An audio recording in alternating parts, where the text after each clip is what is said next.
इस जेल का एक अजीब नियम था। घर से आया खाना छोटे टुकड़ों में कटता था। गार्ड साबुन को भी नहीं छोड़ते थे। यह सब इसलिए होता था ताकि कोई हथियार अंदर न आए और कोई कैदी भाग न सके। पर माइकल सामान्य कैदी नहीं था, वह भागने का उस्ताद था। उसने चम्मच से फर्श की टाइलें उठाई और छिपाया हुआ कांच का टुकड़ा निकाला। उसने इसे धीरे से तोड़ा और एक साफ टुकड़ा अलग किया। बाकी टूटे कांच को कागज में लपेटकर शौचालय में बहा दिया। फिर उसने कोने से गत्ता हटाया और 5 लकड़ी के तख्ते निकाले। उनके नीचे पक्की कंक्रीट थी। माइकल उसे जोर से मारने लगा। शोर तेज था, उसके साथी डर गए। अगर गार्डों ने सुन लिया तो, पर माइकल ने सब सोच रखा था। आज बगल की कोठरी में मरम्मत थी।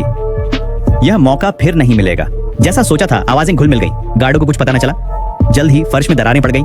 उसके साथी कैदी भी जोश में आ गए और जुड़ गए। कहते हैं, मिलकर काम करने से काम तेजी से होता है। 5 कैदियों ने मिलकर छेद को बड़ा कर दिया। माइकल ने कागज जलाकर छेद में डाला। लौ टिमटिमाई। हवा थी, पर सुरंग कहां जाती थी कोई नहीं जानता था। उन्होंने टूटी मिट्टी और कंक्रीट को सब छिपाने के लिए उसी गड्ढे में वापस भर दिया। जब भी मौका मिलता वे तुरंत फिर से खुदाई करने लगते। दिन ब दिन वे करते रहे।